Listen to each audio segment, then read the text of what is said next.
വാഹനത്തിന്റെ മാങ്കുഴി എന്ന് പറയുന്ന സ്ഥലത്താണ് ഇപ്പോൾ എത്തിയിട്ടുള്ളത്. അവിടെയും ആളുകൾ കാത്തു നിൽക്കുന്നു. വീടുകളിൽ നിന്ന് ഇറങ്ങി വന്നിട്ടുള്ള കുഞ്ഞുങ്ങൾ, അമ്മമാർ അവസാനമായി VS-നെ കാണാൻ വേണ്ടി അതിനടുത്തേക്ക് കൊണ്ടുപോവുകയാണ്. സാധിക്കാവുന്ന ഫോളോ ചെയ്തു. അപ്പോൾ VS അച്യുതാനന്ദൻ ഇപ്പോൾ എത്തിയിരിക്കുന്ന സ്ഥലം മാങ്കുഴി എന്ന സ്ഥലമാണ്. അവിടെയും കാത്തു നിൽക്കുന്നത് എത്രയോ നൂറുകണക്കിന് പേർ. അവിടെ അവസാനത്തെ ഒരു കാഴ്ചയ്ക്കുള്ള അവസരം ഒരുക്കുകയാണ്.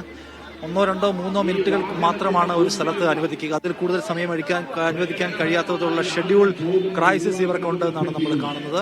അപ്പോൾ എല്ലാവരും വരിയൊഴിഞ്ഞ് തരണമെന്നുള്ള അനൗൺസ്മെന്റ് ഒക്കെ ഇവിടെ ഉയർന്ന് കേൾക്കുകയും ചെയ്യുന്നുണ്ട്. VS അച്യുതാനന്ദന്റെ മൃതദേഹം വഹിച്ചുള്ള വാഹന വ്യൂഹം അതിന്റെ സഞ്ചാരം തുടരുകയാണ്. KSRTCയുടെ പ്രത്യേകം സജ്ജീകരിച്ച വാഹനത്തിലാണ് VS-നെ വഹിച്ചുകൊണ്ടുള്ള വിലാപയാത്ര കടന്നു പോകുന്നത്. ഇപ്പോൾ വൈകുന്നേരം 9 മണിക്ക് ആലപ്പുഴയിൽ ചെല്ലുമെന്ന് വിചാരിച്ച പദ്ധതി സമ്പൂർണ്ണമായും പാളി എന്ന് നമുക്ക് പറയാം.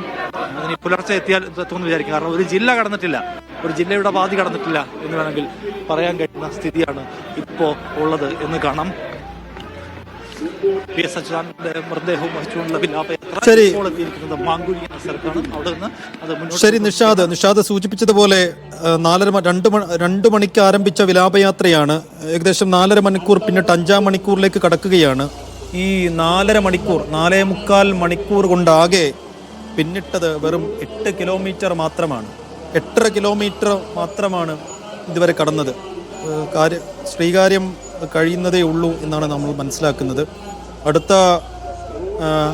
അടുത്ത സ്റ്റേഷൻ ഒരു പക്ഷേ കഴക്കൂട്ടമാണ്.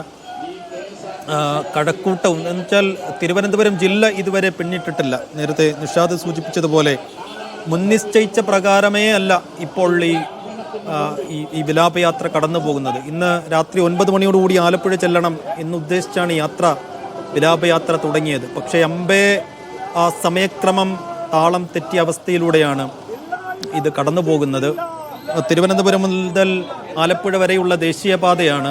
ഈ ദേശീയപാതയിലൂടെ സ്റ്റേറ്റ് നമ്പർ 1 കാറിൽ പലവട്ടം VS ചീറിപ്പാഞ്ഞു പോയിട്ടുണ്ട്. അകമ്പടി വാഹനങ്ങളുടെ സാന്നിധ്യത്തിൽ തന്നെ കടന്നു പോയിട്ടുണ്ട്. പലതവണ പ്രതിപക്ഷ നേതാവിൻ്റെ വാഹനം കടന്നു പോയിട്ടുണ്ട്.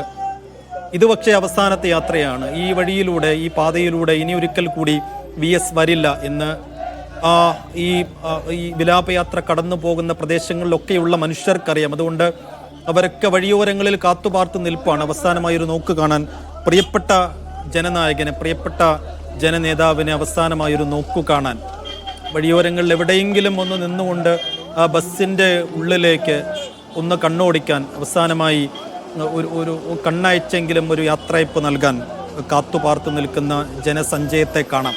അതുകൊണ്ട് വേഗത്തിൽ ആ ബസ്സിന് യാത്ര ചെയ്യാൻ കഴിയുക എന്നുള്ളത് പോസിബിൾ അല്ല. അത് നമുക്ക് ദൃശ്യങ്ങളിൽ കാണാവുന്നതേ ഉള്ളൂ. വളരെ പതുക്കെ മാത്രമാണ് ആ വാഹനത്തിന് സഞ്ചരിക്കാൻ കഴിയുന്നത്. ഇനി ഒന്ന് വാഹനം നിർത്തി ആളുകൾക്ക് കാണാൻ ഉള്ള അവസരം ഉണ്ടാകുന്നത് പക്ഷേ കഴക്കൂട്ടത്താണ്. അവിടെ ലിജോ റോളൻസ് ഉണ്ട്, ഞങ്ങളുടെ പ്രതിനിധി. ലിജോ, കഴക്കൂട്ടത്ത് എന്താണ് കാണാൻ കഴിയുന്നത്? വലിയ ആൾക്കൂട്ടം അവിടെയും കാത്തു നിൽപ്പുണ്ടോ? എത്ര സമയം അവിടെയും നിർത്തേണ്ടി വരും?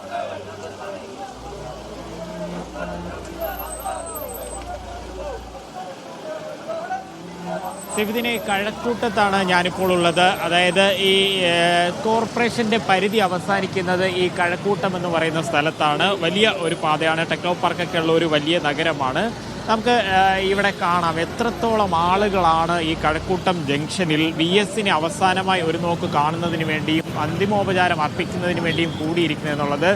ഒരു 4 വരി പാതയുള്ള ഒരു സ്ഥലമായിരുന്നിട്ട് പോലും അവിടെ കൂടി വളരെ ചുരുങ്ങിയ രീതിയിൽ മാത്രമേ ആളുകൾക്ക് കടന്നു പോകാനായിട്ട് കഴിയുന്നുള്ളൂ. അതുതന്നെയാണ് VS-നോടുള്ള ഒരു ആദരവ്. ആളുകൾക്ക് എത്രത്തോളമാണ് VS പ്രിയങ്കരനായിരുന്നു എന്ന് തെളിയിക്കുന്നതാണ് ഇവിടെ ഈ തടിച്ചുകൂടിയിരിക്കുന്ന ജനങ്ങളിൽ നിന്നുമൊക്കെ നമുക്ക് വ്യക്തമാക്കുന്നത്. നിരവധിയായിട്ടുള്ള ആളുകൾ, അതായത് പാർട്ടി തന്നെ ഇവിടെ പ്രത്യേക ക്രമീകരണങ്ങളൊക്കെ ഒരുക്കുകയും ചെയ്തിട്ടുണ്ട്.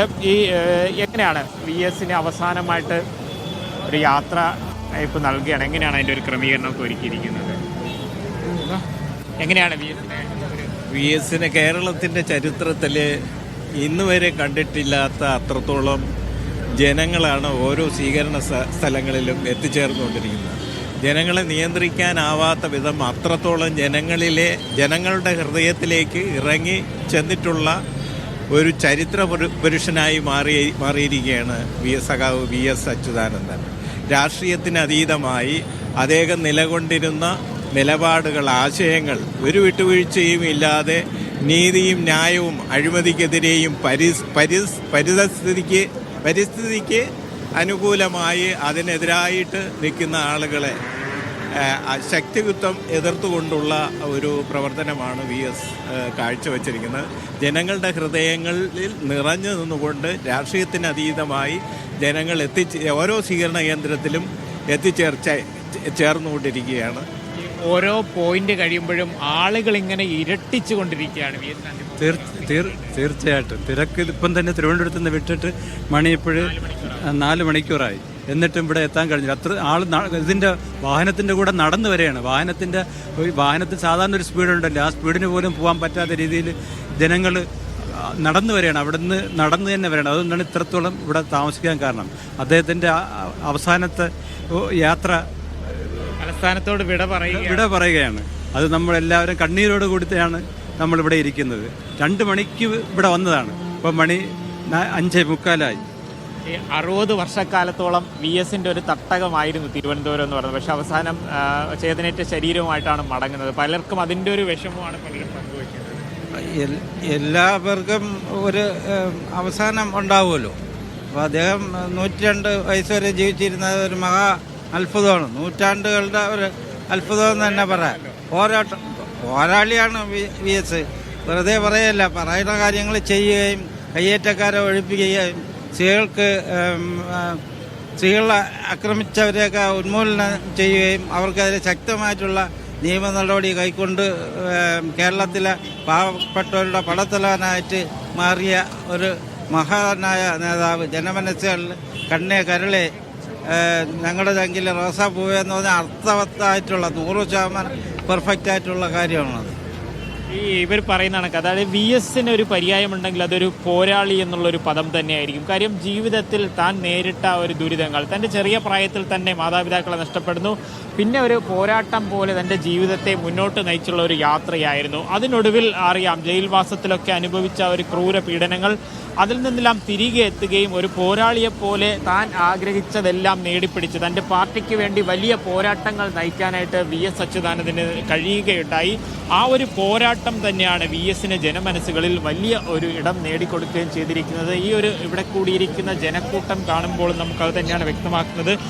താൻ ചെയ്ത ഈ ഭൂമിയിൽ എങ്ങനെ ജീവിച്ചു എന്നുള്ളതിൻ്റെ ഒരു തെളിവാണ് ആ ഒരു അന്ത്യസമയത്തിൽ നൽകുന്ന ഒരു യാത്രയപ്പോൾ. അങ്ങനെ വരുമ്പോൾ എത്രത്തോളം ആളുകൾക്ക് പ്രിയപ്പെട്ടവനായി VS ജീവിച്ചു എന്ന് പറയാം. അതൊരു പാർട്ടി പ്രവർത്തകർക്ക് മാത്രമല്ല, ഈ ഒരു സ്ഥലത്തെ അറിയുന്ന ഒരു വ്യക്തി എന്നുള്ളത് പാർട്ടി പ്രവർത്തകർക്ക് അതീതമായി നിരവധിയായിട്ടുള്ള ആളുകളൊക്കെയാണ് ഇവിടെ ഒഴുകിയെത്തിക്കൊണ്ടിരിക്കുന്നത്. ഈ ശ്രീകാര്യം എന്ന് പറയുന്ന സ്ഥലവും ഒപ്പം തന്നെ കഴക്കൂട്ടം എന്ന് പറയുന്ന സ്ഥലവുമൊക്കെ തന്നെ VS പലതവണ എത്തി VSന്റെ ആ ഒരു പ്രസംഗം കൊണ്ട് പ്രകമ്പനം കൊണ്ട സ്ഥലങ്ങളാണ് ഇവിടെയൊക്കെ തന്നെ. അപ്പോൾ ആ ഒരിടത്തേക്ക് വീണ്ടും VSന് എത്താൻ കഴിയുമ്പോൾ, അത് പക്ഷേ ഒരു ചേതനേറ്റ ശരീരവുമായിട്ടാണ് എത്തുന്നതെങ്കിൽ പോലും തങ്ങൾ സ്നേഹിച്ച പ്രിയ നേതാവിന് ഉചിതമായ ഒരു യാത്രയപ്പ് തന്നെ നൽകി അയക്കുക എന്നുള്ളത് കൊണ്ടാണ് ഇവിടെ. അതായത് പ്രത്യേക പന്തലൊക്കെ ക്രമീകരിച്ചുകൊണ്ട് തന്നെ ഈ പാർട്ടിയുടെ മാത്രമല്ല വ്യാപാരി വ്യവസായികളായിക്കോട്ടെ ഇതുമായി ബന്ധപ്പെട്ട് നിൽക്കുന്ന എല്ലാ ആളുകളുടെ നേതൃത്വത്തിലാണ് ഇവിടെ ഒരു ആദരാഞ്ജലി അർപ്പിക്കുന്നതിന് വേണ്ടിയുള്ള ക്രമീകരണങ്ങളൊക്കെ ഒരുക്കിയിട്ടുള്ളത്. അധികം വൈകാതെ VSനെയും വഹിച്ചുകൊണ്ടുള്ള വിലാപയാത്ര ഇവിടേക്ക് എത്തിച്ചേരുമെന്നുള്ളതാണ് മനസ്സിലാക്കുന്നത്.